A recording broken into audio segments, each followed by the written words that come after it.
Hi all. നമുക്ക് ക്ലാസ്സിലേക്ക് കടക്കാം. Cultural noise in communication process. നമ്മൾ ഇനി പറയാൻ പോകുന്നത് ക്രോസ് കൾച്ചറൽ കമ്മ്യൂണിക്കേഷനെ കുറിച്ചാണ്. ഇനി ക്രോസ് കൾച്ചറൽ കമ്മ്യൂണിക്കേഷൻ എന്ന് വെച്ചാൽ എന്താ? അതായത് കമ്മ്യൂണിക്കേഷൻ പ്രോസസ്സിൽ, അതായത് the term communication describes the process of sharing meaning.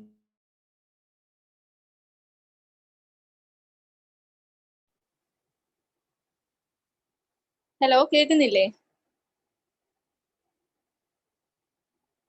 Hello, okay.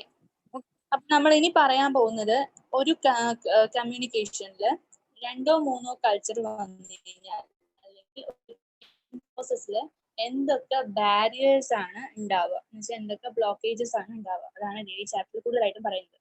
Okay, അപ്പൊ ഇതിൽ നമ്മൾ പറയുന്നത് കമ്മ്യൂണിക്കേഷൻ പ്രോസസ് റിസീവറിലേക്ക് ഒരു ഇൻഫർമേഷൻ ട്രാൻസ്മിറ്റ് ചെയ്യുന്ന സമയത്ത് എവിടെ വെച്ചിട്ടാണ് അത് നടക്കാതെ പോകുന്നത്, എവിടെ വെച്ചിട്ടാണ് അതിന്റെ മീനിങ് മറ്റൊരാൾക്ക് മനസ്സിലാക്കാതെ വരുന്നത്, അതിനെ നമ്മൾ എന്ത് പറയുന്നു? കൾച്ചറൽ മിസ്മാച്ച് എന്ന് പറയുന്നു. സോ അപ്പൊ അതിന് കാരണമായേക്കാവുന്ന ഒരു ഫാക്ടറാണ് നോയ്സ്. ഓക്കെ, നോയ്സ് എന്ന് പറഞ്ഞാൽ നമ്മൾ സംസാരിച്ചുകൊണ്ടിരിക്കുമ്പോൾ ഇടയിൽ ഉണ്ടാവുന്ന പല ഡിസ്റ്റർബൻസസ്, അതെല്ലാം നമുക്ക് നോയ്സ് ആയിട്ട് എടുക്കാം. The primary cause of the noise stems from the fact that the sender and the receiver each exist in unique, private and his or life space. അവരുടെ ലൈഫ് സ്പേസിലാണ് അവർ നിൽക്കുന്നതെങ്കിലും അവർ സംസാരിക്കുന്ന സമയത്ത് അങ്ങനെ, അതായത് അവരുടെ സ്വന്തം സ്പേസിലാണ് അവർ നിൽക്കുന്നതെന്നുണ്ടെങ്കിലാണ് ഏറ്റവും കൂടുതൽ നോയ്സ് ബാരിയേഴ്സ് ഉണ്ടാവാനുള്ള ചാൻസ്. ഓക്കെ, അതേപോലെ കൾച്ചറൽ ഒരാള് ആരോടാണ് സംസാരിക്കുന്നത്, എന്താണ് സംസാരിക്കുന്നത് എന്നും ആ സംസാരിക്കുന്ന കാര്യം അല്ലെങ്കിൽ എന്താണോ കമ്മ്യൂണിക്കേറ്റ് ചെയ്യുന്നത് ആ മാറ്റർ എന്ന് പറയുന്നത് എൻകോഡ് ചെയ്യാനും ഡീകോഡ് ചെയ്യാനും സാധിക്കാത്ത തരം ഒരു ബാരിയർ ആയിട്ട് ആ നോയ്സ് മാറുന്നുണ്ട് എങ്കിൽ അതാണ് ഏറ്റവും കൂടുതൽ മീനിങ് ഓഫ് ദ കമ്മ്യൂണിക്കേഷനെ ബാധിക്കുന്നത്.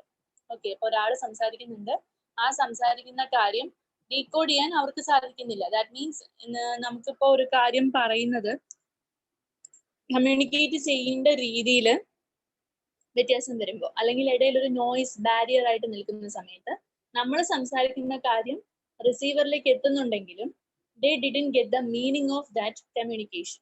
ആ കമ്മ്യൂണിക്കേഷന്റെ മീനിങ് എന്താണെന്ന് ആ റിസീവറിന് മനസ്സിലാക്കാൻ കഴിയാതെ വരിക, അതാണ് കൂടുതലായിട്ടും നോയ്സ് കാരണം ഉണ്ടാവുന്നത്.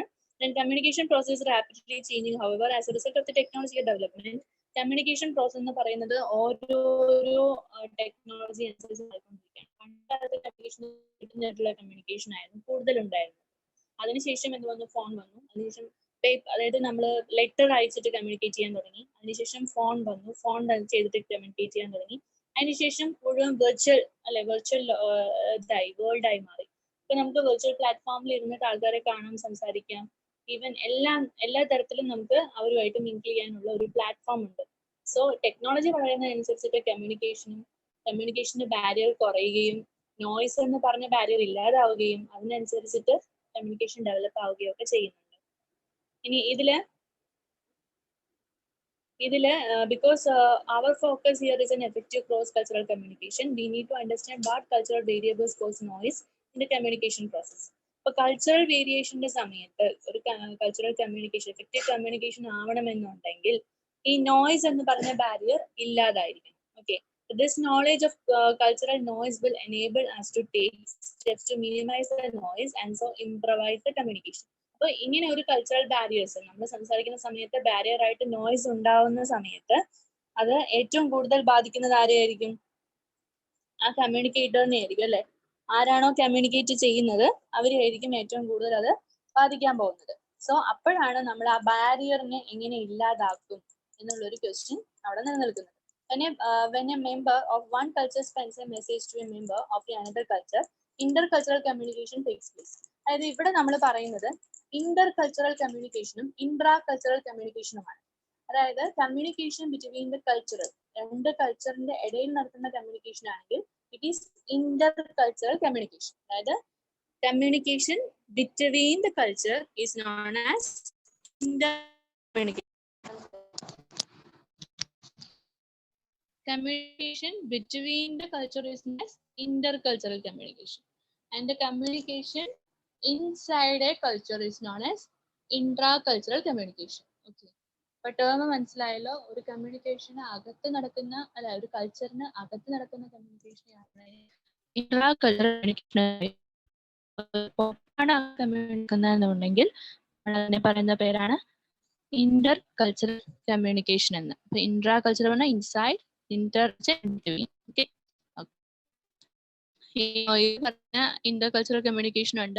In intercultural communication, it is not uncommon to find instances where the meaning got all mixed up. അതായത് ഒരു കൾച്ചറിന്റെ രണ്ട് കൾച്ചറുകൾ തമ്മിൽ സംസാരിക്കുന്ന സമയത്ത് രണ്ട് ആൾക്കാർ രണ്ട് വേരിയസ് ഹൗസസിൽ നിന്ന് വരുന്നു, അതല്ലെങ്കിൽ രണ്ട് വേരിയസ് ആയിട്ടുള്ള ഇതിൽ നിന്ന് വരികയാണ്, കൾച്ചർ ബാക്ക്ഗ്രൗണ്ടിൽ നിന്ന് വരികയാണ് എന്നുണ്ടെങ്കിൽ അവർ തമ്മിലുള്ള മീനിങ് കമ്മ്യൂണിക്കേഷൻ എന്ന് പറയുന്നത് എപ്പോഴും സിമിലർ ആവണം, അല്ലെങ്കിൽ എല്ലാവർക്കും എല്ലാ കാര്യവും മനസ്സിലാവണമെന്നില്ല. അപ്പോൾ അവിടെ എന്തുണ്ട്, മീനിങ്ങുകൾ തമ്മിൽ മിക്സ്ഡ് അപ്പ് ആവും. That means overlapping of facts. ഫാക്റ്റുകൾ തമ്മിൽ ഓവർലാപ്പ് ചെയ്യപ്പെടാനുള്ള ചാൻസ് ഇന്റർ കൾച്ചറൽ കമ്മ്യൂണിക്കേഷന് കൂടുതലാണ്. അത് മാർക്ക് ചെയ്ത് വെക്കുക. ഇനി നമ്മൾ പറയാൻ പോകുന്ന ആട്രിബ്യൂഷൻ ആണ്. എന്താണ് ആട്രിബ്യൂഷൻ? ആട്രിബ്യൂഷൻ എന്ന് പറഞ്ഞു കഴിഞ്ഞാൽ ഒരു പീപ്പിള് ഒരു കാര്യം ഒരാളോട് എക്സ്പ്ലെയിൻ ചെയ്യുന്നതിനെയാണ് നമ്മൾ ആട്രിബ്യൂഷൻ എന്ന് പറയുന്നത്. അതായത് അനാവശ്യമായിട്ടുള്ള എക്സ്പ്ലനേഷൻ. ഇപ്പോൾ നമ്മളൊരു കാര്യം സംസാരിക്കുന്ന സമയത്ത് ഞാൻ പറഞ്ഞു, ഒരു ഓർഗനൈസേഷനകത്ത് എന്താ ചെയ്യുക, കൂടുതൽ ആൾക്കാരും എന്താ ചെയ്യുക, പോയിന്റ് ടു പോയിന്റ് ആയിട്ടായിരിക്കും സംസാരിക്കുക. ഇപ്പൊ ഒരു കാര്യത്തിന് നമ്മളിങ്ങനെ സംസാരിച്ചപ്പോൾ അത് വേറൊരു കാര്യത്തിലായിരിക്കും ചെന്ന് നിൽക്കുക. സോ വെൻ വി എക്സ്പ്ലെയിനിങ്, അതായത് unwanted explanation about the fact from a sender to a receiver is called attribution എന്ന് പറയാം. അതായത് അവിടെ അത്രയും എക്സ്പ്ലനേഷന്റെ ആവശ്യമില്ല, എന്നിട്ടും അത് പറയുന്നതിന് നമുക്ക് എന്താ പറയാം, ആട്രിബ്യൂഷൻ എന്ന് പറയാം. മനസ്സിലായോ? അപ്പൊ നമ്മൾക്ക് ഒരു കാര്യം മനസ്സിലായോ എന്ന് ചോദിച്ചാൽ മനസ്സിലായി, പക്ഷെ മനസ്സിലായില്ലേന്ന് ചോദിച്ചാൽ മനസ്സിലായില്ല എന്നുള്ളൊരു കൺഫ്യൂഷൻ അവിടെ നിൽക്കും. സോ അതിനെ നമ്മൾ സ്റ്റുപ്പിഡിറ്റി എന്ന് പറയും, ഡെസീറ്റ് എന്ന് പറയും, ക്രേസിനെസ് എന്ന് പറയും, അങ്ങനെ പലതരത്തിൽ പറയും. ഇതെല്ലാം ഒരു ആട്രിബ്യൂഷൻ ആണ്. Okay. An understanding of the local culture and the business environment can give managers an advantage of the competitive industries. ഇനി നമ്മൾ ഇനി പറയുന്നത് ഈ ഇന്റർ കൾച്ചറൽ കമ്മ്യൂണിക്കേഷൻ പ്രോസസ്സും ഇൻട്രാ കൾച്ചർ കമ്മ്യൂണിക്കേഷൻ പ്രോസസ്സും ബിസിനസ്സിൽ എങ്ങനെയാണ് എഫക്ട് ചെയ്യുന്നതെന്നാണ് ഇനി പറയാൻ പോകുന്നത്. അപ്പോൾ ഒരു ബിസിനസ്സിനകത്ത് രണ്ട് രീതിയിലുള്ള ഇൻഡസ്ട്രീസ് ഉണ്ടാവും, പല രീതിയിലുള്ള ഇൻഡസ്ട്രീസ് ഉണ്ടാവും. ഈ പല രീതിയിലുള്ള ഇൻഡസ്ട്രീസ് തമ്മിൽ കമ്മ്യൂണിക്കേറ്റ് ചെയ്യുന്നതിനെ നമ്മൾ ഇന്റർ കൾച്ചറൽ കമ്മ്യൂണിക്കേഷൻ എന്ന് തന്നെ പറയണം. അപ്പൊ ആ ഇന്റർ കൾച്ചറൽ കമ്മ്യൂണിക്കേഷനിൽ വരുന്ന സമയത്ത് മാനേജറിന് ഒരു മാനേജ്മെന്റ് എക്സ്പെർട്ടൈസ് കൂടുന്നതിന് വേണ്ടിയിട്ട്, അവരുടെ ഏറ്റവും കൂടുതൽ പവർഫുൾ ആവുന്നതിന് വേണ്ടിയിട്ട്, എക്കണോമിക്, ലീഗൽ, ടെക്നോളജിക്കൽ ഇതെല്ലാം സ്റ്റേബിൾ ആവുന്നതിന് വേണ്ടിയിട്ടായിരിക്കും അവർ ഏറ്റവും കൂടുതൽ ഇമ്പോർട്ടൻസ് കൊടുക്കുക. അപ്പൊ ആ മാനേജർ അതിന് വേണ്ടിയിട്ടുള്ള കമ്മ്യൂണിക്കേഷൻ ആയിരിക്കും താഴെയുള്ള സബോർഡിനേറ്റിന് കൊടുക്കുക. അപ്പൊ താഴെയുള്ള സബോർഡിനേറ്റിന് കൊടുക്കുമ്പോൾ രണ്ടുപേരും രണ്ട് ഡിഫറെന്റ് കൾച്ചറിൽ നിന്ന് വന്നവരായിരിക്കും. സോ അവിടെ ഇന്റർ കൾച്ചറൽ കമ്മ്യൂണിക്കേഷൻ നടക്കും, ഇൻട്രാ കൾച്ചറൽ കമ്മ്യൂണിക്കേഷൻ നടക്കും. പക്ഷെ അവിടെ എന്ത് സംഭവിക്കില്ല, മിസ്സിംഗ് ഓഫ് ഫാക്ട്സ് സംഭവിക്കില്ല. സെൻസിറ്റിവിറ്റി ആണ്. എന്താണ് കൾച്ചറൽ സെൻസിറ്റിവിറ്റി? കൾച്ചറൽ സെൻസിറ്റിവിറ്റി അല്ലെങ്കിൽ കൾച്ചറൽ എംപതി എന്ന് പറയുന്നത്, എംപതിയും സിമ്പതിയും തമ്മിലുള്ള വ്യത്യാസം ഫസ്റ്റ് പറഞ്ഞുതരാം. ഇപ്പൊ എംപതി എന്ന് പറഞ്ഞു കഴിഞ്ഞാല് നമ്മളൊരു പേഴ്സൺ ഒരു ദുർഘടമായിട്ടുള്ള അല്ലെങ്കിൽ ഒരു സാഡ് സിറ്റുവേഷൻ ഫേസ് ചെയ്യുന്ന ഒരാളാണ്. അപ്പൊ നമ്മൾ ഫോൺ ചെയ്യുന്നു, ആ പേഴ്സണോട് നമ്മൾ അടുപ്പമുള്ള ഒരാളാണെന്നുണ്ടെങ്കിൽ നമ്മൾ ഫോൺ ചെയ്തിട്ട് സത്യം പറഞ്ഞാൽ വളരെ സങ്കടമുണ്ട്, സാഡ് സിറ്റുവേഷൻ, എനിക്ക് ഭയങ്കര സങ്കടം ഉണ്ടെന്ന് പറയുന്നത് ഇറ്റ്സ് എ സിമ്പതി. ഓക്കെ. അപ്പോൾ ഒരു പേഴ്സൺ വളരെ സാഡ് ആയിട്ടുള്ള സിറ്റുവേഷനിലാണ്, അവരെ ചെന്ന് കണ്ട് ആ സാഡ് സിറ്റുവേഷൻ എന്താണെന്ന് മനസ്സിലാക്കി അതിനൊരു പരിഹാരം ചെയ്യുന്നതിന് നമ്മൾ എംപതി എന്ന് പറയും. So sympathy and empathy are the opposite terms. Okay. അപ്പൊ ഒരു കൾച്ചറൽ എംപതി എന്ന് പറഞ്ഞു കഴിഞ്ഞാല് നമ്മളിപ്പോ എത്ര കൾച്ചറൽ 2, 3, 4 കൾച്ചറൽ ബാക്ക്ഗ്രൗണ്ടിൽ നിന്ന് വന്നാലും we should have to understand the feelings of the other cultural person. Okay. അപ്പൊ ഒരു കൾച്ചറിൽ വരുന്ന ഒരാളാണെങ്കിലും അവരുടെ ഫീലിങ്സ് എന്താണെന്ന് മനസ്സിലാക്കുകയും അതിനനുസരിച്ച് നമ്മൾ അവരോട് കമ്മ്യൂണിക്കേറ്റ് ചെയ്യുന്നതുകൊണ്ട് ഉദ്ദേശിക്കുന്നത്. അപ്പൊ ഇതില് ഇന്റർനാഷണൽ മാനേജേഴ്സ് ഒക്കെ, അതായത് വേൾഡ് വൈഡ് ആയിട്ടുള്ള എല്ലാ മാനേജേഴ്സും ഈ nature understanding nature, dimensions and specific culture, ഓരോ കൾച്ചറിന്റെയും വേരിയബിൾസ് അറിയാനും അതിന്റെ നേച്ചർ എന്താണ്, അതിന്റെ അണ്ടർസ്റ്റാൻഡിങ്സ് എന്തൊക്കെയാണ്, അതിന്റെ ഡയമെൻഷൻസ് മനസ്സിലാക്കുകയും അതിനനുസരിച്ചിട്ട് എംപ്ലോയീസുമായിട്ട് കമ്മ്യൂണിക്കേറ്റ് ചെയ്യുന്നവരുമാണ് ഇന്റർനാഷണൽ മാനേജേഴ്സ് എന്ന് പറയുന്നത്. ഓക്കെ, ഇനി company reports and managers studies make it clear that the lack of cultural sensitivity costs business money and opportunities. അതായത് എപ്പോഴാണോ നമുക്ക് കൾച്ചറൽ സെൻസിറ്റിവിറ്റി ഇല്ലാതാവുന്നത്, എപ്പോഴാണോ നമ്മളുടെ ഒരു ആളുടെ കൾച്ചർ എന്താണെന്നോ അയാളോട് എങ്ങനെ കമ്മ്യൂണിക്കേറ്റ് ചെയ്യണമെന്നോ മനസ്സിലാക്കാതെ വരുന്നത്, അപ്പോഴാണ് ഒരു ബിസിനസ്മാന് മണിയും ഓപ്പർച്യൂണിറ്റിയും നഷ്ടമാകുന്നതെന്നാണ് പറയുന്നത്. ഓക്കെ, എന്ന് പറയുന്നത് നമ്മളെല്ലാവരും നമ്മൾ കമ്മ്യൂണിക്കേറ്റ് ചെയ്യുമ്പോൾ നമ്മൾ എന്താണ് കമ്മ്യൂണിക്കേറ്റ് ചെയ്യുന്നതെന്ന് പ്രീ പ്ലാൻഡ് ആയിട്ടാണ് കമ്മ്യൂണിക്കേഷൻ നടക്കുന്നത്. അപ്പൊ എല്ലാവരും പറയും, അല്ല ഞാൻ അങ്ങനെയല്ല, ഞാൻ എന്തെങ്കിലുമൊക്കെ പറയും പിന്നീടാണ് ഞാൻ ആലോചിക്കുക അങ്ങനെയല്ല പറയേണ്ടത്. ബട്ട് അങ്ങനെയല്ല. ആക്ച്വലി നമ്മൾ സംസാരിക്കുമ്പോൾ നമ്മളുടെ ഉള്ളിൽ തന്നെ ഒരുപാട് തവണ ഇത് സംസാരിക്കണോ വേണ്ടയോ എന്നുള്ള ക്വസ്റ്റ്യനും ആൻസറും കഴിഞ്ഞിട്ടാണ് നമ്മൾ സംസാരിക്കുന്നത്. ഓക്കെ, അപ്പൊ നമ്മൾ സെൽഫ് എസ്റ്റിമേഷൻ എന്ന് പറഞ്ഞ സാധനം അല്ലെങ്കിൽ സെൽഫ് റെഫറൻസ് ചെയ്തതിന് ശേഷമാണ് നമ്മൾ സംസാരിക്കുന്നത്. ആ സെൽഫ് റെഫറൻസിന് ശേഷവും നമ്മൾ എന്ത് ചെയ്യണം, വീണ്ടും സെൽഫ് എസ്റ്റിമേഷൻ നടത്തണം. If it is valuable or not എന്ന് നമ്മൾ ശ്രദ്ധിക്കണം. അതിനെയാണ് നമ്മൾ എന്ത് പറയുന്നത്, സെൽഫ് റെഫറൻസ് എന്ന് പറയുന്നത്. ഇനി നമ്മൾ പറയുന്നതാണ് പാരോക്കിയലിസം. പാരോക്കിയലിസം അത്ര ഇമ്പോർട്ടൻ്റ് അല്ല, എന്നാലും പറഞ്ഞുതരാം. പാരോക്കിയലിസം എന്ന് പറഞ്ഞു കഴിഞ്ഞാൽ ഒരാളുടെ ബിഹേവിയറിൽ വീണു പോവാം, അല്ലെങ്കിൽ നമ്മൾ ഇപ്പോൾ ഫ്രാൻസിലെയോ അല്ലെങ്കിൽ വേറെ ഏതെങ്കിലും ഒരു കൺട്രിയിലെയോ ലൈഫ് സ്റ്റൈല് അക്സെപ്റ്റ് ചെയ്തിട്ട് അല്ലെങ്കിൽ അവരുടെ ലൈഫ് സ്റ്റൈൽ ഇഷ്ടപ്പെട്ടിട്ട് അത് നമ്മൾ ചൂസ് ചെയ്യുന്നതിനാണ് നമ്മൾ പാരോക്കിയലിസം എന്ന് പറയാം. ഇനി എത്തനോസെൻട്രലിസം എന്ന് പറഞ്ഞു കഴിഞ്ഞാൽ ആരാണോ, അതായത് attitude that who operate from the assumption that there vase are doing things are the best. ഞാൻ ബിഹേവ് ചെയ്യുന്നതാണ് അല്ലെങ്കിൽ എൻ്റെ കമ്മ്യൂണിക്കേഷൻ ആണ് ദ ബെസ്റ്റ് എന്ന് തിങ്ക് ചെയ്ത് ജീവിക്കുന്നതിനെയാണ് നമ്മൾ സെൻട്രിസം എന്ന് പറയുന്നത്. അടുത്തത് ഹോസ്റ്റഡേസ് വാല്യൂ ഡയമെൻഷൻസ് ആണ്. ഹോസ്റ്റഡേസ് എന്ന് പറഞ്ഞ ഒരു റിസർച്ചർ നടത്തിയിട്ടുള്ള കുറച്ച് സ്റ്റഡിയിൽ നിന്നും വാല്യൂ ഡെഫിനിഷൻ ഓരോ അല്ലെങ്കിൽ ഡയമെൻഷൻസ്, ഓരോ വാല്യൂവിനും എത്രത്തോളം ഡയമെൻഷൻ ഉണ്ട് അല്ലെങ്കിൽ ഏതൊക്കെ വാല്യൂസ് ആണ് ഒരു കമ്മ്യൂണിക്കേഷന് ഏറ്റവും ആപ്റ്റ് ആയിട്ടുള്ളത് എന്നാണ് ഇനി പറയാൻ പോകുന്നത്. ഒന്നാമത്തേത് പവർ ഡിസ്റ്റൻസ് ആണ്, രണ്ടാമത്തേത് അൺസർട്ടനിറ്റി അവോയ്ഡൻസ്, മൂന്നാമത്തേത് ഇൻഡിവിജ്വലിസം, നാലാമത്തേത് മാസ്കുലിനിറ്റി. അപ്പോൾ ഇതിൽ we should be cautious and ഇന്റർപ്രിറ്റിംഗ് these research. However because his research findings has also, അതായത് ഇത് നമ്മളിപ്പോൾ ഇത് വെച്ചിട്ടാണ് ഒരു ഇന്റർനാഷണൽ ബിസിനസ് ഫേം അല്ലെങ്കിൽ ഒരു മൾട്ടിനാഷണൽ കമ്പനി അവരുടെ കമ്മ്യൂണിക്കേഷനും അല്ലെങ്കിൽ അവരുടെ മൊറാലിറ്റിയും കീപ്പ് ചെയ്യുന്നതെന്ന് ഒരിക്കലും വിചാരിക്കരുത്. ഇതൊരു റിസർച്ചാണ്. ആ റിസർച്ചിൽ നിന്നും കണ്ടിട്ടുള്ള ചില ഫാക്ട്സ് ആണ് ഇവിടെ പറയുന്നത്. സോ അപ്പൊ നിങ്ങൾക്ക് എക്സാം പോയിന്റ് ഓഫ് വ്യൂവിൽ പറയുകയാണെങ്കിൽ ഇത് ഇമ്പോർട്ടൻ്റ് ആണ്. ഓക്കെ, എന്തായാലും നിങ്ങളിപ്പോൾ ഒരു കമ്മ്യൂണിക്കേഷൻ ചോദിച്ചു കഴിഞ്ഞാൽ അതിൻ്റെ കൂടെ ഈ വാല്യൂ ഡയമെൻഷൻസ് എഴുതി കഴിഞ്ഞാൽ ഈവൻ എവറി ഫാക്ടിനും അതിൻ്റെതായിട്ടുള്ള ഒരു വാല്യൂ ഉണ്ട്. സോ അപ്പൊ നിങ്ങളുടെ എക്സാം പോയിന്റ് ഓഫ് വ്യൂവിൽ പറയുകയാണെന്നുണ്ടെങ്കിൽ ഹോസ്റ്റൻസ് വാല്യൂ ഡയമെൻഷൻസ് ഇത്രയും വാല്യൂസ് പറഞ്ഞ് അത് ഡിഫൈൻ ചെയ്ത് എഴുതാന്ന് പറഞ്ഞാൽ അതൊരു വലിയ കാര്യമാണ്. ഓക്കെ, അപ്പോൾ അതുകൊണ്ട് അത് എഴുതിയിരിക്കണം. The first of this value dimension is power distance. Power distance എന്ന് പറഞ്ഞു കഴിഞ്ഞാൽ ഒരു വർക്ക് പ്ലേസിൽ പവർ എന്ന് പറഞ്ഞാൽ എല്ലാവർക്കും ഒരുപോലെ കൊടുക്കണമെന്നില്ല. അവിടെ പവർ എന്തായിരിക്കും, അൺഈക്വൽ ആയിട്ടായിരിക്കും ഡിസ്ട്രിബ്യൂട്ട് ചെയ്തിട്ടുണ്ടാവുക. അപ്പൊ അവിടെ ഒരു ഹൈറാർക്കിയൽ സ്ട്രക്ചർ ഉണ്ടാവും. അതിന് നമ്മൾ ഓർഗനൈസേഷൻ സ്ട്രക്ചർ അല്ലെ, അതായത് ബോസ് സബോർഡിനേറ്റ് എന്ന് പറഞ്ഞ റിലേഷൻഷിപ്പ് ഉണ്ട്. അപ്പൊ ആ ഒരു ബോസ് സബോർഡിനേറ്റ് റിലേഷൻഷിപ്പില് എന്ന ഒരു പ്രധാനപ്പെട്ട വാല്യൂ ആണ് പവർ ഡിസ്റ്റൻസ് എന്ന് പറയുന്നത്. ഓക്കെ, പവർ ഡിസ്റ്റൻസ് എന്ന് പറഞ്ഞു കഴിഞ്ഞാൽ employees acknowledge the boss authority simply by his or her formal position in hierarchy. അതായത് നമ്മൾ ഏത് പോസ്റ്റിലാണോ ഇരിക്കുന്നത് അതിനനുസരിച്ചിട്ട് മാനേജർ ലെവലുള്ളവർ പറയുന്നത് അനുസരിക്കണം, അവർ പറയുന്നത് ഫോളോ അപ്പ് ചെയ്യണം. അതിനെയാണ് നമ്മൾ പവർ ഡിസ്റ്റൻസ് എന്ന് പറയുന്നത്. അടുത്തത് അതല്ലാത്ത കാര്യങ്ങളിൽ നമ്മൾ, അതായത് ഇപ്പൊ നമ്മളൊരു കമ്പനിയിലെ എംപ്ലോയി ആണെങ്കിൽ ഒരിക്കലും എം ഡിയുടെ വിഷയത്തിൽ ചെന്ന് തലയിടരുത്. അതാണ് അതിന്റെ മേജർ ആസ്പെക്ട് എന്ന് പറയുന്നത്. അടുത്തത് അൺസർട്ടനിറ്റി അവോയ്ഡൻസ്. അൺസർട്ടനിറ്റി അവോയ്ഡൻസ് എന്ന് പറയുമ്പോൾ നമ്മൾ സംസാരിക്കുമ്പോൾ ഒരിക്കലും ആംബിഗ്വസ് ആവരുതെന്ന് പറയും. ആംബിഗ്വസ് ആവാന്ന് വെച്ചാൽ നമ്മൾ സംസാരിക്കുന്ന കാര്യങ്ങൾ ഒരിക്കലും സംശയത്തിന് ഇടവരുത്തരുത്. അൺസർട്ടൺ ആയിട്ടുള്ള, ഒരിക്കലും കേട്ടുകൂടാത്ത കാര്യങ്ങൾ നമ്മൾ കമ്മ്യൂണിക്കേറ്റ് ചെയ്യരുത്. അതാണ് അൺസർട്ടനിറ്റി അവോയ്ഡ് എന്ന് പറയുന്നത്. ഇതിൽ ഏറ്റവും കൂടുതൽ employees are less aggressive and life time employment is common.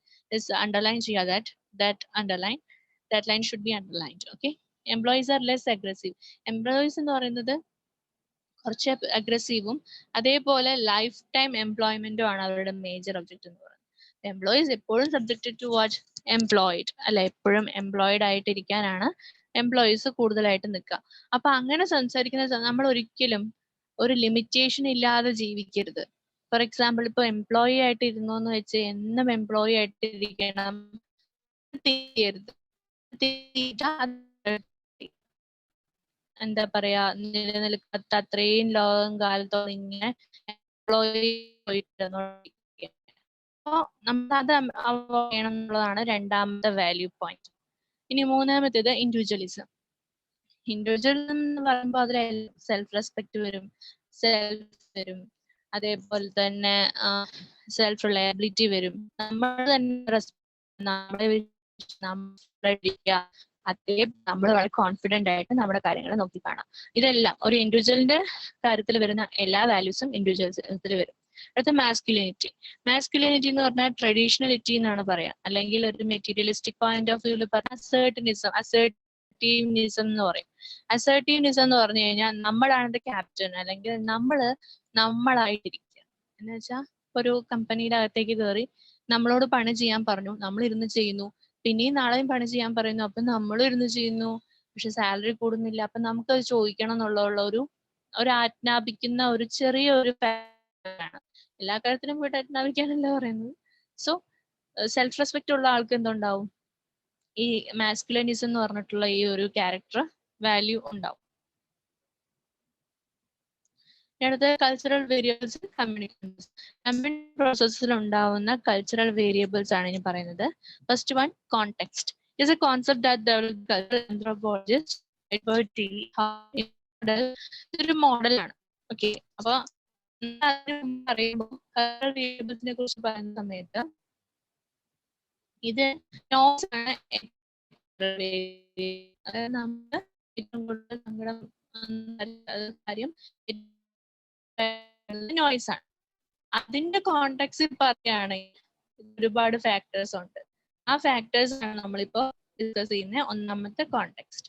ഈ മോഡൽ പറയുന്നത് stimuli, environment, ambient surrounding and even communicators in law context culture such as those in north America. അതായത് നമ്മളുടെ കൾച്ചർ അല്ലെങ്കിൽ നമ്മുടെ സറൗണ്ടിങ്സ് ആണ് നമ്മുടെ കോണ്ടെക്സ്റ്റ്. ഓക്കെ,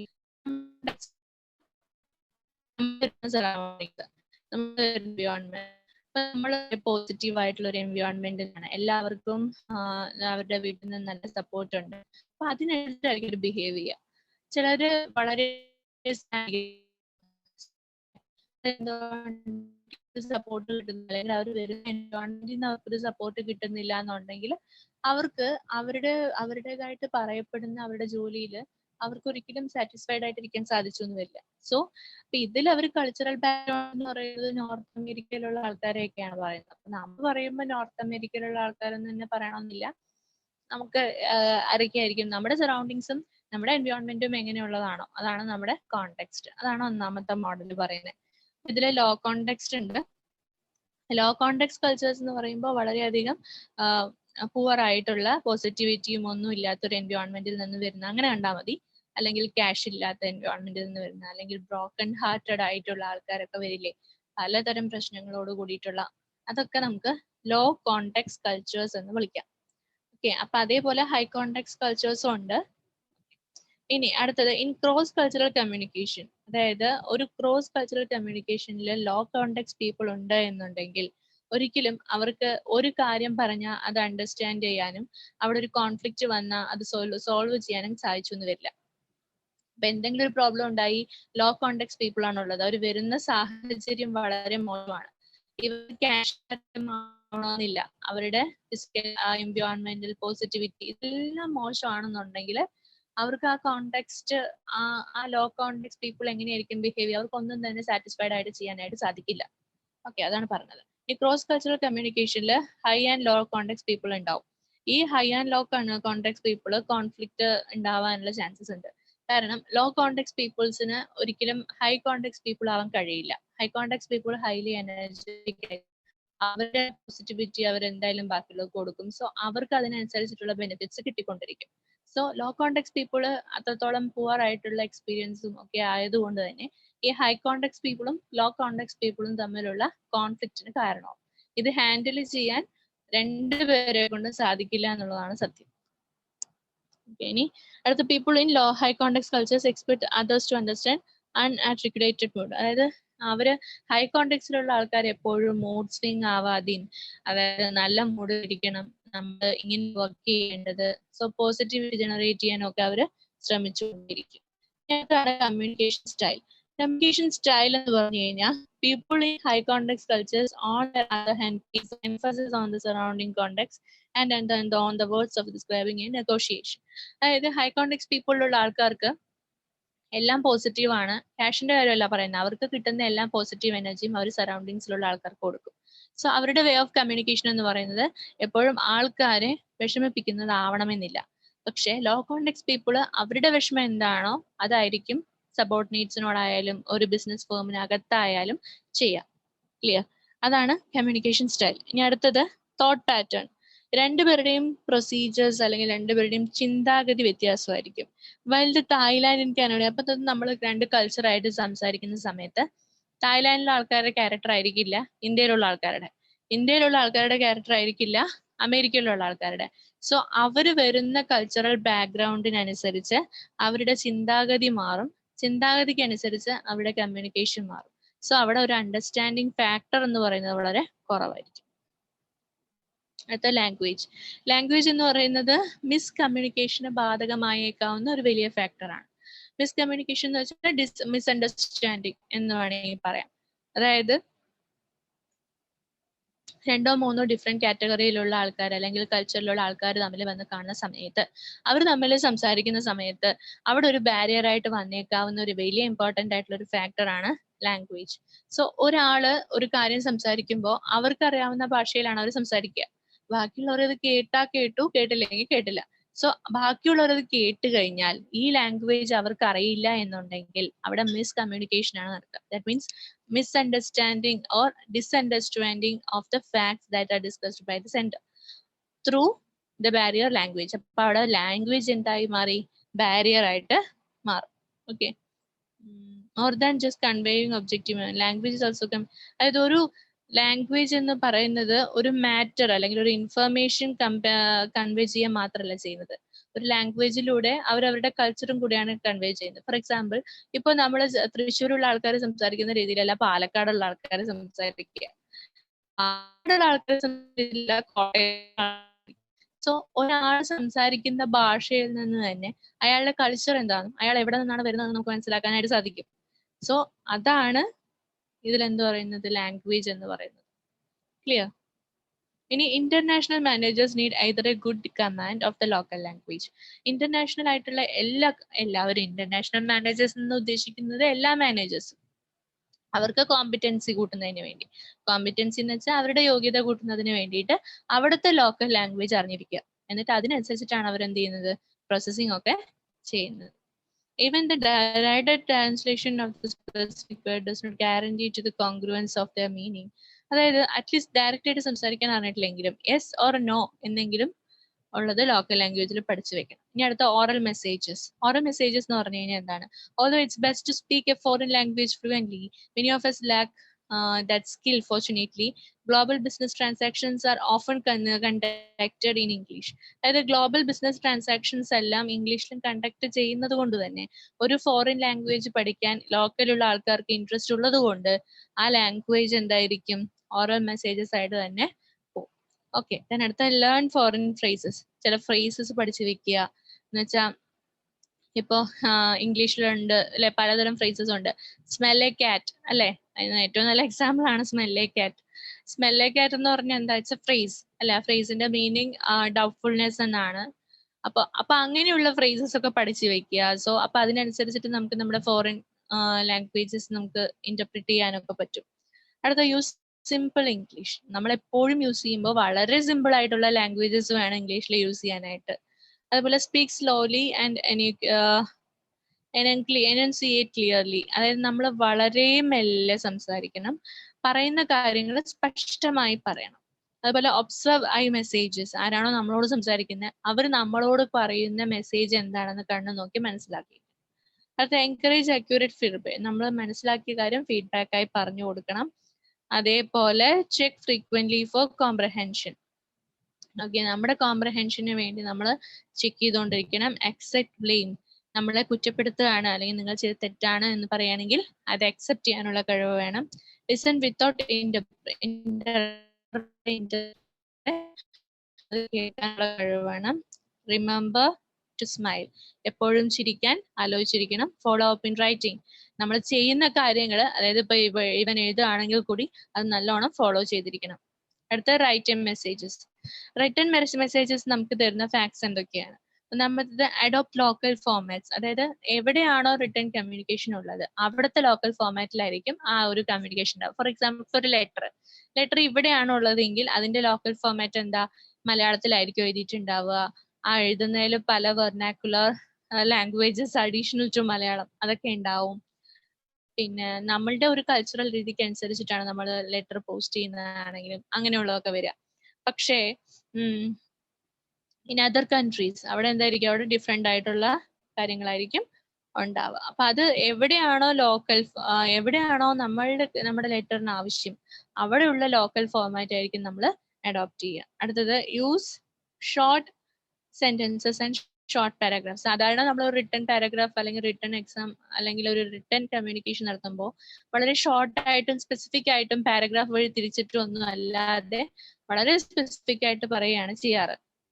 ഓക്കെ, അടുത്തത് avoid ambiguous expressions. അതായത് ഒരു റിട്ടൺ കമ്മ്യൂണിക്കേഷനിൽ ഒരിക്കലും നമ്മൾ ആംബിഗ്യസ് ആയിട്ടുള്ള അല്ലെങ്കിൽ സസ്പെക്റ്റഡ് ആയിട്ടുള്ള ഒരു കാര്യം നമ്മൾ മെൻഷൻ ചെയ്യരുത്. നമുക്ക് എന്താണോ ഉള്ള കാര്യം നമ്മൾ ഡയറക്റ്റ് ആയിട്ട് പറഞ്ഞു കൊടുക്കുകയാണ് ചെയ്യുന്നത്. അടുത്തത് സ്ട്രൈവ് ഫോർ ക്ലാരിറ്റി. നമ്മുടെ കാര്യം നമ്മൾ പറഞ്ഞു എന്ന കാര്യം ക്ലിയർ ആവുന്നതിന് വേണ്ടിയിട്ട് നമ്മൾ മാക്സിമം ട്രൈ ചെയ്യണം. അടുത്ത യൂസ് കറക്റ്റ് ഗ്രാമർ. നമ്മൾ ഒരു റിട്ടൺ കമ്മ്യൂണിക്കേഷൻ സംസാരിക്കുമ്പോൾ ഗ്രാമർ വേണമെന്ന് ഒരാൾക്ക് ഒരു നിർബന്ധമില്ല. പക്ഷെ റിട്ടൺ കമ്മ്യൂണിക്കേഷനിൽ ഗ്രാമർ ഈസ് മസ്റ്റ്. ഓക്കെ, അതേപോലെ സിറ്റ് മെമ്പേഴ്സ് കെയർഫുള്ളി എന്ന് വെച്ചാൽ sit numbers carefully for international trade is good idea for learn and use the metric system. Pin sitting. അപ്പൊ നമ്മൾ ഓരോ ഇന്റർനാഷണൽ ലാംഗ്വേജിൽ ഓരോ കാര്യങ്ങൾക്ക് വേണ്ടി ഉപയോഗിക്കുന്ന ഒരു സിസ്റ്റമാണ് മെട്രിക് സിസ്റ്റം. മെട്രിക് സിസ്റ്റം എന്ന് വെച്ചാൽ ഇറ്റ്സ് എ മാത്തമാറ്റിക്കൽ സിസ്റ്റം. അപ്പൊ അതില് പറയുന്നതാണ് സിറ്റഡ് നമ്പേഴ്സ്. ഓരോ കാര്യങ്ങൾക്കും ഓരോ നമ്പേഴ്സ് വെച്ച് ഡിനോട്ട് ചെയ്തിട്ടുണ്ടാവും. ആ നമ്പേഴ്സ് നമ്മൾ കെയർഫുള്ളി മെൻഷൻ ചെയ്യണം. അതുപോലെ അക്കോമഡേറ്റ് റീഡർ ഇൻ ഓർഗനൈസേഷൻ. അതായത് നമ്മൾ ഒരു ഓർഗനൈസേഷനിൽ ഒരു റീഡറെ വെക്കണം. റീഡർ എന്ന് വെച്ചാൽ എന്ത് കാര്യവും വായിക്കാൻ തയ്യാറുള്ള ഒരാളെ നമ്മൾ അപ്പോയിന്റ് ചെയ്യണം. അടുത്താണ് non verbal communication. Non verbal communication നമ്മൾ സെക്കൻഡ് ചാപ്റ്ററിൽ കൂടുതലായിട്ട് പറഞ്ഞിട്ടുണ്ട്. ഇതിൽ പറയുന്ന കാര്യങ്ങൾ എന്തൊക്കെയാണെന്ന് മാത്രം നോക്കാം. Kinetics behaviour, proxemics, parallel language, object language, ഇതൊക്കെ നമ്മൾ പറഞ്ഞതാണ്. കൈനറ്റിക്സ് ബിഹേവിയർ ഞാൻ കഴിഞ്ഞ ക്ലാസ്സിൽ പറഞ്ഞിട്ടുണ്ടായിരുന്നു, വായിച്ചു നോക്കുക. ഇത് പറഞ്ഞു തന്നെയാണ്. പ്രോക്സെമിക്സ് ഒക്കെ പറഞ്ഞു തന്നെയാണ്. ഇനി ഡെവലപ്പിംഗ് കൾച്ചറൽ സെൻസിറ്റിവിറ്റി.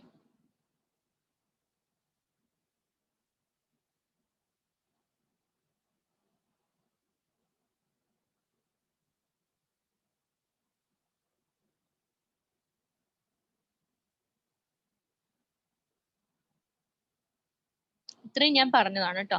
അപ്പൊ നിങ്ങൾ അത് ആ പറഞ്ഞ കാര്യങ്ങൾ തന്നെ ആയതുകൊണ്ടാണ് വീണ്ടും ഡിപ്പീറ്റ് ചെയ്യേണ്ടെന്ന് പറഞ്ഞിട്ടാണ് ഞാൻ മാറ്റുന്നത്. ഓക്കെ, അടുത്ത ബിസിനസ് മീറ്റിംഗ് ആൻഡ് എറ്റിക്യൂട്ടീസ്. അടുത്തത് ബിസിനസ് മീറ്റിംഗ് ആണ്. ബിസിനസ് മീറ്റിംഗിൽ പറയുന്നതിന് മുമ്പ് നമ്മൾ മീറ്റിംഗ് ഈസ് എ പാർട്ട്. നമ്മുടെ എല്ലാവരുടെ ലൈഫിലും ഏറ്റവും ഇമ്പോർട്ടൻ്റ് ആയിട്ടുള്ള ഒരു കാര്യമാണ് മീറ്റിംഗ് എന്ന് പറയുന്നത്. അപ്പൊ മീറ്റിംഗ് എന്ന് വെച്ചാൽ it's A personal meeting or it's A organisation meeting. ഏത് മീറ്റിംഗ് ആണെങ്കിലും നമ്മുടെ ഇതിലുണ്ടാവും.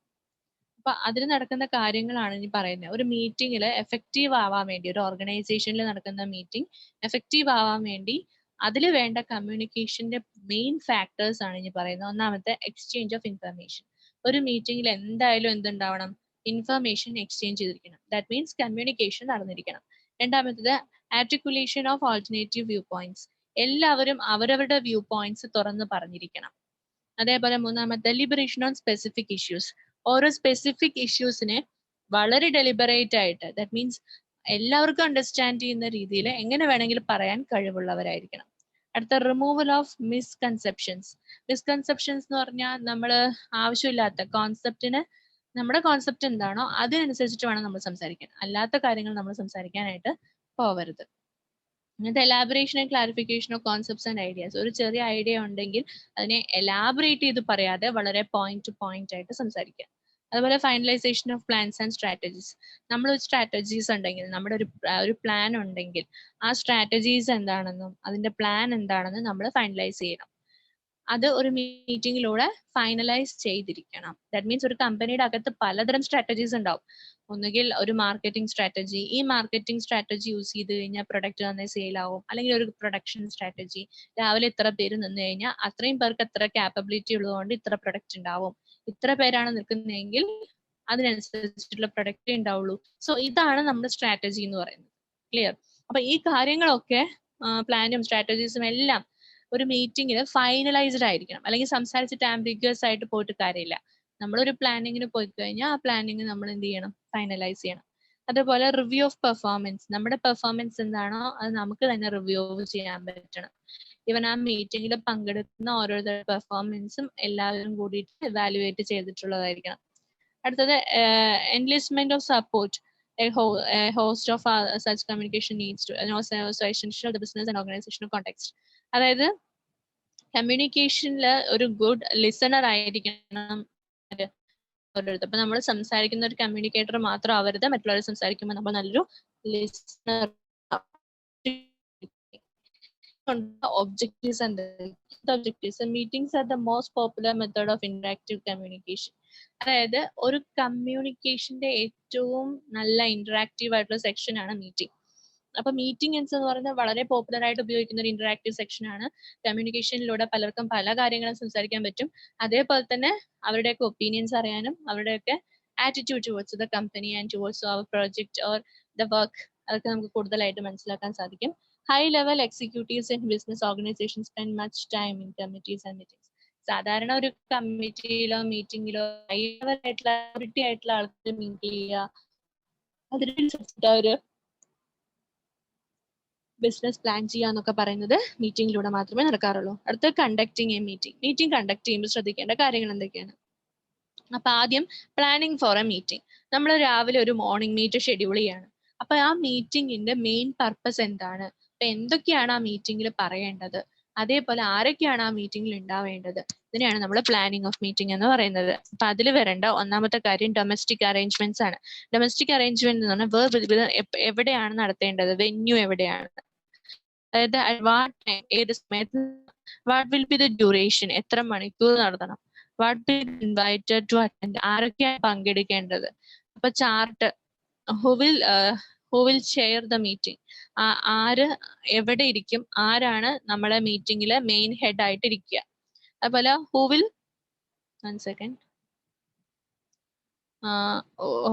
Will be called upon to formally speak, ആരാണ് നന്നായി സംസാരിക്കാൻ വേണ്ടി തിരഞ്ഞെടുക്കേണ്ടത്. Whether lunch dinner is arrange, ഇനി മീറ്റിംഗ് കഴിഞ്ഞാൽ ലഞ്ച് ആണോ ഡിന്നർ ആണോ അറേഞ്ച് ചെയ്യേണ്ടത്. ഇനി paper work minutes, previous meeting, അതൊക്കെ റെക്കോർഡ് എന്തൊക്കെയാണോ ആ റെക്കോർഡൊക്കെ നമ്മൾ എടുത്തു വെക്കണം.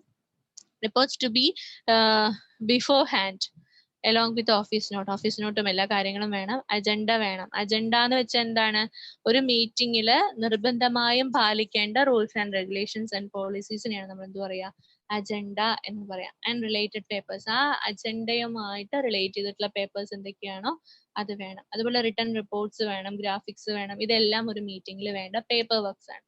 ഇനി അടുത്ത പർപ്പസ്, എന്തിനു വേണ്ടിയിട്ടാണ് നമ്മൾ മീറ്റിംഗ് നടത്തുന്നത്. How do you want to accomplish, ഏത് കാര്യമാണോ നിങ്ങൾക്ക് മനസ്സിലാക്കേണ്ടത് അതാണ് നമ്മൾ മീറ്റിംഗിലൂടെ ചർച്ച ചെയ്യേണ്ടത്. വാട്ട് കൈൻഡ് ഓഫ് മീറ്റിംഗ്, ഇത് എന്ത് തരത്തിലുള്ള മീറ്റിംഗ് ആണ്. Does the leader need to acquire specialist advice or any subject, ലീഡറിന് സ്പെഷ്യലിസ്റ്റിന്റെ അഡ്വൈസ് വേണോ ഏതെങ്കിലും സബ്ജക്റ്റുമായിട്ട് ബന്ധപ്പെട്ടിട്ട്, അതായത് ഓർഗനൈസേഷനകത്തുമായിട്ട് ബന്ധപ്പെട്ടിട്ട്. Is the leader conversant with the reason of the meeting, അതായത് മീറ്റിംഗിന്റെ കാര്യം എന്താണെന്നുള്ളത് കോൺവേഴ്സേറ്റ് ചെയ്യാൻ ആരെക്കൊണ്ട് സാധിച്ചോ, ലീഡറിന് സാധിച്ചോ. Do you need to discuss any of the contents in the meeting, ഇനി ഈ മീറ്റിംഗിൽ നിങ്ങൾക്ക് വേറെ വല്ല കണ്ടന്റ്സും പറയാനുണ്ടോ, ഉണ്ടെങ്കിൽ അതെന്തൊക്കെയാണ്. ഇത്രയും കാര്യങ്ങളാണ് പർപ്പസ് ഓഫ് ദ മീറ്റിംഗ്. അടുത്ത സപ്പോർട്ട്, അതായത് ഇനിയുള്ളതെന്ന് വെച്ചാൽ നമ്മളെ എങ്ങനെയൊക്കെയാണ് സപ്പോർട്ട് ചെയ്യുന്നതാണ്, അതായത് അവയർനെസ് എങ്ങനെയാണ് വരേണ്ടത്, അപ്പൊ അങ്ങനെയുള്ള കാര്യങ്ങളൊക്കെ പറയാം. അതേപോലെ കോഡ് ഫോർ മീറ്റിംഗ്സ്, ഓരോ മീറ്റിംഗ്സിനും ഓരോ കോഡ് ഉണ്ട്. ആ കോഡ് ഇപ്പൊ മീറ്റിംഗിന് വരുമ്പോൾ ചില സമയത്ത് ഡ്രസ് കോഡ് നോക്കേണ്ടി വരും, ചില സമയത്ത് സമയം നോക്കേണ്ടി വരും. അപ്പൊ അത് ഏതൊക്കെ മീറ്റിംഗ് ആണ് എന്നുള്ളത് അണ്ടർസ്റ്റാൻഡ് ചെയ്ത് പോവാം. ഒരു സെക്കൻഡ് കേട്ടോ.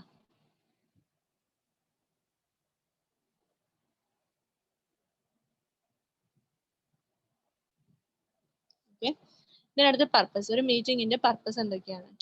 ടു സേവ് ദ ടൈം അല്ലെ, കമ്മ്യൂണിക്കേഷന് വേണ്ടിയിട്ടുള്ള സമയം, അതായത് ആവശ്യമില്ലാതെ സംസാരിച്ചുകൊണ്ടിരിക്കുന്ന സമയം നമുക്ക് മീറ്റിംഗിലൂടെ കുറച്ച് ലാഭിച്ചെടുക്കാൻ സാധിക്കും, കോൺഫ്ലിക്റ്റ് ഇല്ലാണ്ടിരിക്കാൻ സാധിക്കും, ഐഡിയ ജനറേറ്റ് ചെയ്യാൻ സാധിക്കും, അങ്ങനെ പലരും. ഇനി അജണ്ട എന്ന് പറഞ്ഞാൽ എന്താണ്? ഒരു ഡിസ്കഷൻ അകത്ത് നടക്കുന്ന നിർബന്ധമായും പാലിക്കേണ്ട കാര്യങ്ങൾ.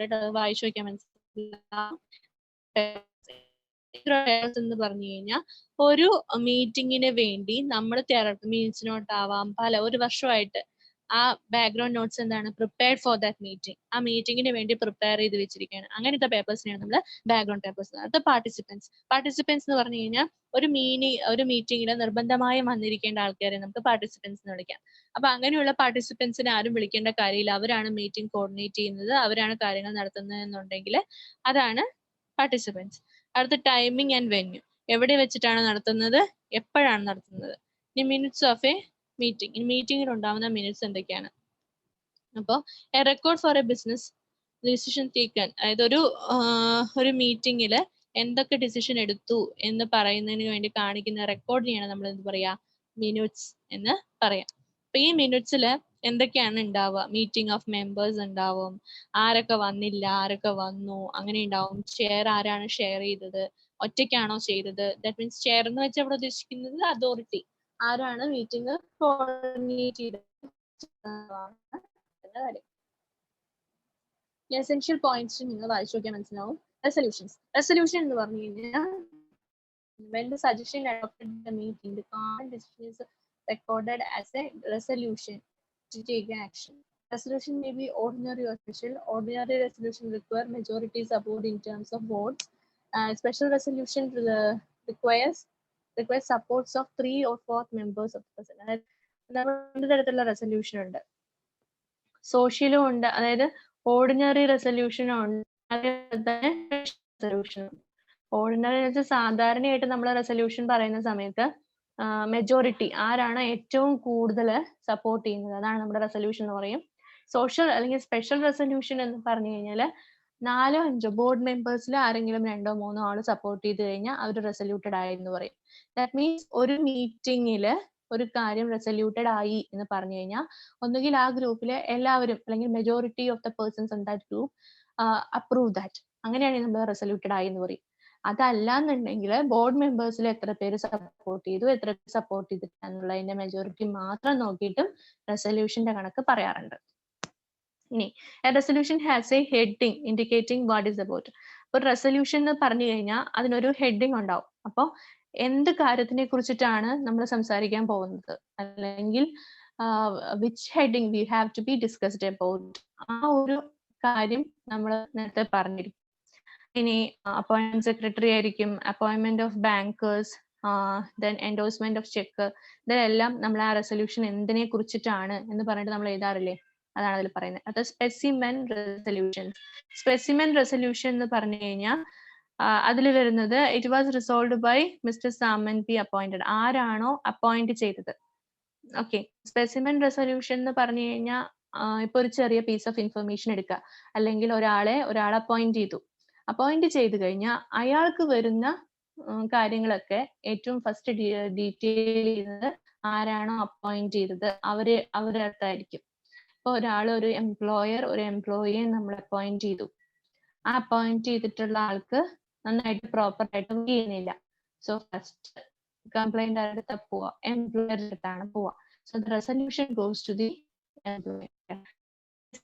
റെസൊല്യൂഷൻ ഇനി resolved. A complete resolution indicating the decision was taken and action is to be started. അതായത് ഈ ഒരു പ്രോബ്ലത്തിന് സൊല്യൂഷൻ ആയി അല്ലെങ്കിൽ സൊല്യൂഷൻ ആയി എന്ന് നമ്മൾ പറയുകയാണെന്നുണ്ടെങ്കിൽ എപ്പോഴാണ് നമ്മളത്, അതായത് ആ ഒരു സൊല്യൂഷൻ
ബോർഡ് ഓഫ് ഡയറക്ടേഴ്സ്. അപ്പൊ റെസൊല്യൂഷൻ എന്ന് പറഞ്ഞാൽ അതാണ്, ആരാണോ ചെയ്തത് അവരുടെ പ്രോബ്ലം സോൾവ് ആയി.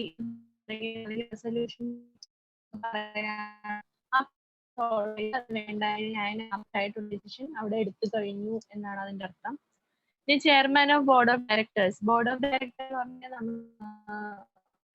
അതിന്റെ ചെയർമാൻ അതേപോലെ അപ്പോയിന്റ്മെന്റ് ഓഫ് സെക്രട്ടറി, ഈ കാര്യങ്ങളൊക്കെ റെസൊല്യൂഷൻ ലെവൽ അല്ലെങ്കിൽ റെസൊല്യൂഷൻ പവർ ഉള്ള ആൾക്കാർ, ഒരാൾക്ക് വേണ്ടി എന്ത് തീരുമാനം എടുക്കുന്ന ആൾക്കാരാണ് ഈ പറഞ്ഞ commons, appointment of solicitors, appointment of auditors, appointers. ഇതെങ്ങനെ അറിയാം? കമ്പനിയുടെ എന്താണ്, കമ്പനിയുടെ എല്ലാ കാര്യവും അതോറിറ്റി കോമൺസ് ആയിരിക്കും. അപ്പോയിന്റ്മെന്റ് ഓഫ് സോളിസിറ്റേഴ്സ് അവർക്ക് ആ ചേംബറിന്റെ മൊത്തം നോക്കുന്നത്, അങ്ങനെയുള്ള. അതേപോലെ തന്നെ അപ്പോയിന്റ്മെന്റ് ഓഡിറ്റേഴ്സ് എന്ന് പറയുമ്പോൾ എന്താ, ഒരു കമ്പനിയിൽ നടക്കുന്ന പലതരത്തിലുള്ള മീറ്റിംഗ് ആവാം, പ്രാക്ടീസ് ഓഡിറ്റ്, എല്ലാ ഓഡിറ്റേഴ്സും റെസൊല്യൂഷൻ അനുസരിച്ചിട്ട്, അവർ അനുസരിച്ചിട്ട് ചെയ്യും. അതേപോലെ appointment of bankers, appointment of etcetera എന്ന് പറയും. എല്ലാം ഈ അപ്പോയിന്റ്മെന്റ് സിഗ്നേച്ചർ എന്ന് പറയുന്നത് വളരെയധികം റെസ്പെക്റ്റഡ് ആയിട്ടുള്ള പേഴ്സൺസിനെയാണ് പറയുന്നത്. ക്ലിയർ? എന്നുള്ളത് വായിച്ചു. കണ്ടോളൻസ് റെസൊല്യൂഷൻ എന്ന് പറഞ്ഞു കഴിഞ്ഞാൽ condolence merit in 3 parts. Condolence മെരിറ്റിലെ 2 parts ഉണ്ട്. ഫസ്റ്റ് പാർട്ട് പറയുന്നത് അതായത് ചെയർമാനെ എന്ന് വിചാരിക്കും, അത് നമുക്ക് എന്തായിട്ട് മാറ്റും? കണ്ടോളൻസ് റെസൊല്യൂഷനായിട്ട് മാറ്റും. കണ്ടോളൻസ് പോയി, അയാള് മാഞ്ഞുപോയി, കാസ്റ്റ് എന്ന് പറയുന്നത്. അതുപോലെ സെക്കൻഡ് പാർട്ട് എന്നൊക്കെ പറയുന്നത് അയാൾക്ക് അയാളുടെ അച്ചീവ്മെന്റ് എന്താണോ തേർഡില് നമ്മൾ അതിനെ മെൻഷൻ ചെയ്യുന്നത് എന്താണെന്ന് വെച്ചാൽ സൈലൻസ് ആണ്. അതായത് സെക്രട്ടറി ഉണ്ട്, ആ സെക്രട്ടറിയോട് അവിടെ എന്തില്ല, റെസൊല്യൂഷൻ ഉള്ള ഒരാളുണ്ടോ ഇല്ലയോ എന്ന് പറയുന്നത് ശ്രീ കമൽ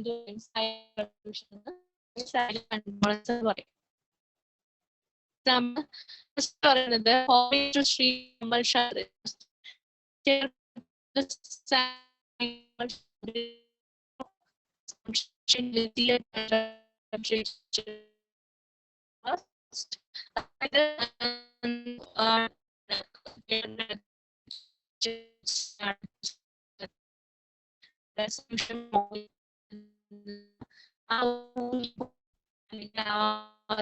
വാല്യൂ നഷ്ടമായി പറയുകയാണെങ്കിൽ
ഓക്കെ എല്ലാവർക്കും റെസ്പോണ്ട് ചെയ്യുന്നുണ്ടോ? ഹലോ, കേൾക്കുന്നുണ്ടോ എല്ലാവർക്കും?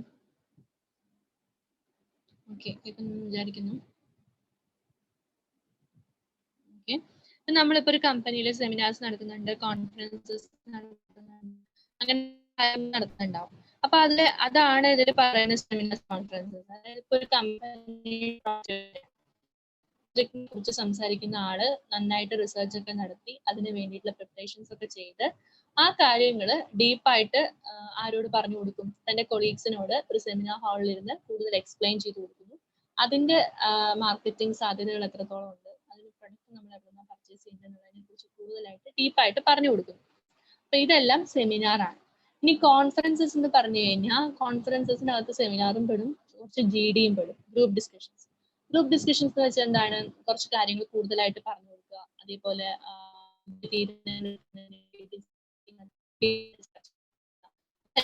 കോൺഫറൻസസിൽ പെടും. കോൺഫറൻസസും ഉണ്ട്, സെമിനാർസും ഉണ്ട്. രണ്ടും നടത്തുന്നത് ഗ്രൂപ്പ് കമ്മ്യൂണിക്കേഷനിലൂടെയാണ്.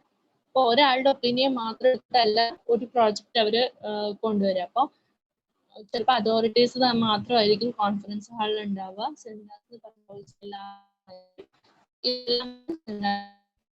ഇതിൽ കൂടുതലായിട്ട് പഠിക്കേണ്ട points, it be important to create rigid line of distinction between meetings, seminars and conferences. അതായത് മീറ്റിംഗ്സും സെമിനാറും കോൺഫറൻസസും കൂടിയിട്ട് നന്നായിട്ട് നിങ്ങൾ ഡിഫറൻഷിയേറ്റ് ചെയ്യേണ്ട ഒരു ആവശ്യമുണ്ട്. Meeting take place regularly. Conference, seminars as well as meetings are also conducted in hotels and other large venues. The word conference is normally used to describe the gathering of large scale for a specific purpose. ഒരു ചെറിയ കാര്യത്തിന് വേണ്ടി ഒരുപാട് കാര്യം knowledge ചെയ്യുന്നതിന് വേണ്ടി നടത്തുന്ന ഒരു മീറ്റിങ്ങിനെയാണ് നമ്മൾ കോൺഫറൻസ് എന്ന് പറയാം. ഓക്കെ, അപ്പൊ അതിൽ നമ്മൾ ഏറ്റവും കൂടുതൽ ഇപ്പൊ ആനുവൽ കോൺഫറൻസ് എന്നൊക്കെ പറഞ്ഞു കഴിഞ്ഞാൽ ചെറിയ കാര്യമാണ് ആനുവൽ മീറ്റിംഗ് അല്ലെ, ഒരു വർഷത്തെ എല്ലാ കണക്കുകളും എല്ലാവരും ഒന്ന് അറിയിക്കുക. പക്ഷെ ഒരു ചെറിയ കാര്യമാണെങ്കിൽ പോലും അതിനു വേണ്ടി സ്പെസിഫിക് ടൈം കണ്ടെത്തി അതിന് വേണ്ടി നമ്മൾ എക്സ്പ്ലെയിൻ ചെയ്യുന്നതിന് നമ്മൾ കോൺഫറൻസ് എന്ന് പറയും. ഓക്കെ, അടുത്തത് എ ടൈപ്പ് ഓഫ് പ്രിപ്പറേഷൻ, അത് മാർക്ക് ചെയ്ത് വെക്കുക. പിന്നെ അടുത്ത പാരഗ്രാഫിൽ a type of preparations and attentions for details in relation to the conferences are very large and the same as those of meetings. അതായത് നമ്മൾ സാധാരണ അതിനു വേണ്ടി എടുക്കുന്ന അറ്റൻഷൻസും പ്രിപ്പറേഷൻസും മീറ്റിംഗ് പോലെ തന്നെ വളരെ വലുതായിരിക്കും. Sometimes the conferences or seminars, അപ്പൊ അതിന് രണ്ടുപേർക്കും ചില സമയത്ത് ഒരേ ഫംഗ്ഷൻ ആയിരിക്കും ഉണ്ടാവുക, ചില സമയത്ത് രീതികൾ വ്യത്യാസപ്പെടും. സെമിനാർ എന്ന് പറയുന്ന ഒരു ചീഫ് ഗസ്റ്റ് ഉണ്ടാവണം എന്നൊന്നുമില്ല. പക്ഷെ മീറ്റിംഗ് കോൺഫറൻസുകൾ ഉണ്ടാവും, ചീഫ് ഗസ്റ്റ് ഉണ്ടാവും, അവരുടെ സോളിസിറ്റേഷനും അങ്ങനെയുള്ള പല കാര്യങ്ങളും സംസാരിക്കും. അപ്പൊ അതില് ബൊക്കകൾ ഉണ്ടാവും, അങ്ങനെയുള്ള കാര്യങ്ങളൊക്കെ ഉണ്ടാവും. ഓക്കെ, അതിന്റെ കാര്യം ഇനി important guidance of conducting seminars and conferences. ഒന്നാമത് ചൂസ് എന്താണ് പാർട്ടിസിപ്പേഷൻ പറയണ്ട എന്നുള്ള കാര്യത്തിനെ കുറിച്ച് നോളജ് വേണം. അപ്പൊ അത് ബെനിഫിഷ്യൽ ആയിരിക്കും, പാർട്ടിസിപ്പൻസിന് കുറച്ചുകൂടി ബെനിഫിഷ്യൽ ആയിരിക്കും. അതേ സെമിനാറിന് കോൺഫറൻസ് കണ്ടുവയ്ക്കാം, അയക്കാം. അതേപോലെ എല്ലാവർക്കും നമ്മൾ പ്രസംഗിക്കാൻ വിളിക്കുന്ന എല്ലാവർക്കും സമയമുണ്ടോ, അവരുടെ അവൈലബിലിറ്റി ഓഫ് സെമിനാർ കോൺഫറൻസ് ആണ്. അതേപോലെ ഹോസ്പിറ്റാലിറ്റി, സെമിനാറിനും കോൺഫറൻസിനും വേണ്ടിയിട്ട് എവിടെയൊക്കെയാണ് ഇപ്പൊ ബുക്കിംഗ് രീതിയിൽ കാര്യങ്ങളൊക്കെ. അതേപോലെ choose A quiet and peaceful. സാധാരണ പറയുന്ന സമയത്ത് സെമിനാറിനും കോൺഫറൻസിനും എപ്പോഴും ക്വയറ്റ് ആയിരിക്കണം, എല്ലാവർക്കും ഡിസ്കഷൻ ചെയ്യാനുള്ള അവസരം ഉണ്ടാക്കി കൊടുക്കുക. അതുപോലെ electronic gadgets, equipments, LCD, laptop എല്ലാം അങ്ങനെയുള്ള കാര്യങ്ങളൊക്കെ ഉപയോഗിക്കാം.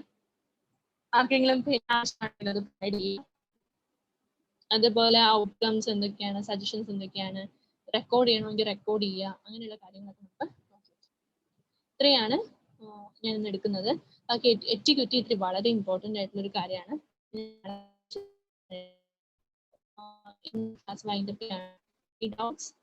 regarding this topic. 5 മിനിറ്റ് വളരെ ഇമ്പോർട്ടൻ്റ് ആണ്. Any doubts? ഡൗട്ട് വല്ലതും ഉണ്ടെങ്കിൽ ചോദിക്കാം, ഹാൻഡ് റൈസ് ചെയ്ത് പറഞ്ഞുതരാം.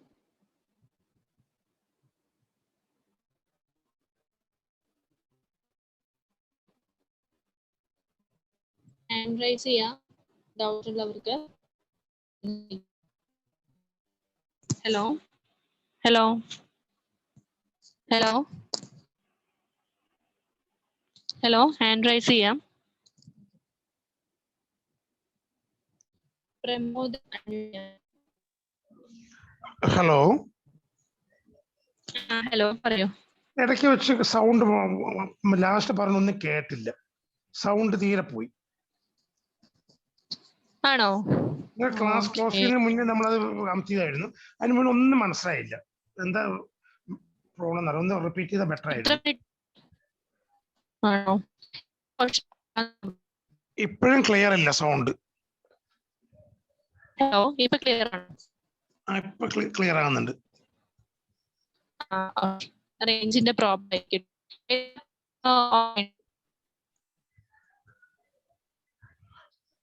സൗണ്ട് പോയി. ഹലോ ഓക്കെ ഉണ്ടോ? ഹലോ ഇവിടത്തെ ആണോന്ന് അറിയില്ല, ഒന്ന് കേൾക്കുന്നില്ല. ഹലോ ഹലോ ഹലോ പറയൂ.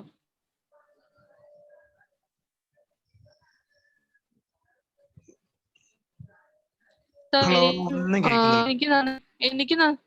എനിക്ക് നല്ല ക്ലിയർ ഉണ്ട്. എന്തെങ്കിലും ഇവിടുത്തെ പ്രോബ്ലം ആയിരിക്കും. Okay okay okay okay okay okay.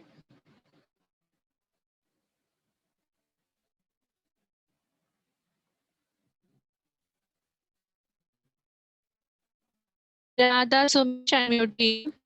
Pramod mute ചെയ്യാവോ? ഞാൻ മ്യൂട്ട് ചെയ്തിട്ടാവുന്നില്ല.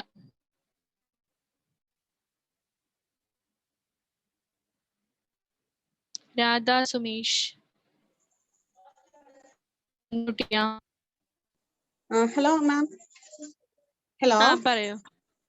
മാം, നമ്മളിപ്പോ ഓക്കെ കേൾക്കുന്നുണ്ട് മാം. എക്സാമിന് നമ്മൾ വരുമ്പോഴേ സിലബസിൽ നമുക്ക് കുറെ പോയിന്റ്സ് തന്നിട്ടുണ്ടല്ലോ. സിലബസ് ഇതിന്റെ ഫ്രണ്ടില് നമ്മൾ ഇൻട്രൊഡക്ഷൻ കഴിഞ്ഞാൽ തന്നെ നമുക്കൊരു സിലബസ് തന്നിട്ടുണ്ട്. അപ്പൊ അതിന്നിപ്പോ ആ ചാപ്റ്ററിന് ഒന്ന് യൂണിറ്റ് 1 യൂണിറ്റ് 2 അല്ല ചാപ്റ്റർ 1 2 3 ഒക്കെ എന്താണ് ഇൻക്ലൂഡ് ചെയ്തിട്ടാണല്ലോ നമുക്ക് സിലബസ് തന്നിരിക്കണേ. അപ്പൊ ഈ 3 സിലബസ് നന്നായിരിക്കും നമുക്ക് എക്സാമിന് ക്വസ്റ്റ്യൻ വരിക. ഹലോ അതായത് അപ്പൊ നിങ്ങൾക്ക് ഹലോ കേൾക്കുന്നുണ്ടോ? കേൾക്കുന്നുണ്ട്, പറയുമോ. അപ്പൊ നിങ്ങൾക്ക് യൂണിറ്റ്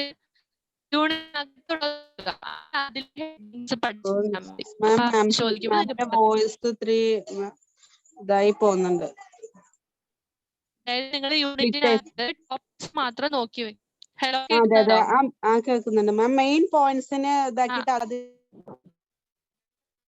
അത് പഠിച്ചു വെക്കാം. യൂണിറ്റിനകത്തുള്ള മെയിൻ പോയിന്റ്സ് നോക്കി പഠിച്ചു പോരെ. സിലബസ് പഠിച്ചാൽ മതി. 3 ചാപ്റ്ററിനും കൂടി ഇൻക്ലൂഡ് ചെയ്തിട്ടല്ലേ എക്സേ വരുള്ളൂ. അതേ വരുള്ളൂ. അപ്പൊ നമ്മൾ ആ സിലബസിനെ ഓറിയന്റ് ചെയ്ത് അതിന്റെ സബ് പോയിന്റ്സ് പഠിച്ചത്. അതിൽ കുറെ ഉണ്ടല്ലോ, എക്സ്ട്രാ കുറെ കൊടുത്തിട്ടുണ്ടല്ലോ. ജസ്റ്റ് ഒന്ന് റീഡ് ചെയ്ത് പോയാൽ മതിയാവും. ഇത് തിയറി പേപ്പർ അല്ലേ, നിങ്ങൾക്ക് ഒറ്റയ്ക്ക് എഴുതാൻ സാധിക്കും. അതെ ഇത് പറ്റാതെ സാർ ഈ 3 ഇപ്പൊ ഓരോ ചാപ്റ്റർ വൈസ് ആയിരിക്കില്ലല്ലോ ക്വസ്റ്റ്യൻ. ഇപ്പൊ നമ്മളെ സിലബസിലെ ആ 3 ചാപ്റ്ററിനെ ഉൾപ്പെടുത്തിയിട്ടായിരിക്കുമല്ലോ മേ ബി ക്വസ്റ്റ്യൻ വരിക. 5 ക്വസ്റ്റ്യനിലെ നമ്മൾ അറ്റൻഡ് ചെയ്യേണ്ടത്. അതെ സിലബസ് പഠിച്ചാൽ മതി. ചാപ്റ്റർ വൈസ് ആയിട്ടുള്ള ക്വസ്റ്റ്യൻസ് ഒന്നും പഠിക്കണമെന്നില്ല. സിലബസ് ചോദിക്കുള്ളൂ. Okay thank you ma'am. Thank you so much. Okay.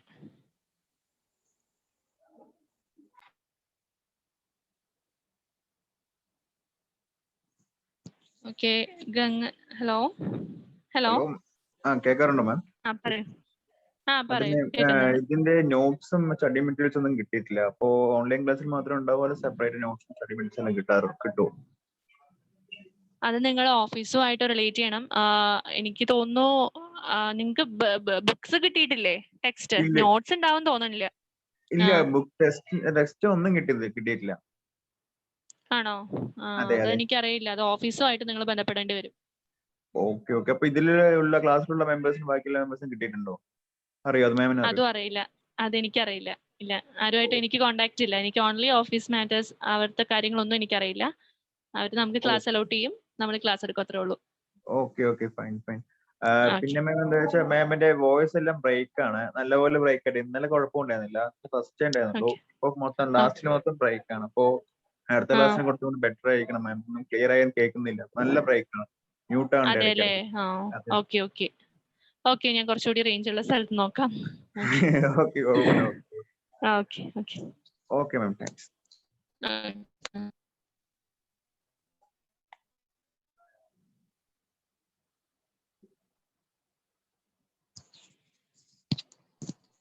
Anupama Siya.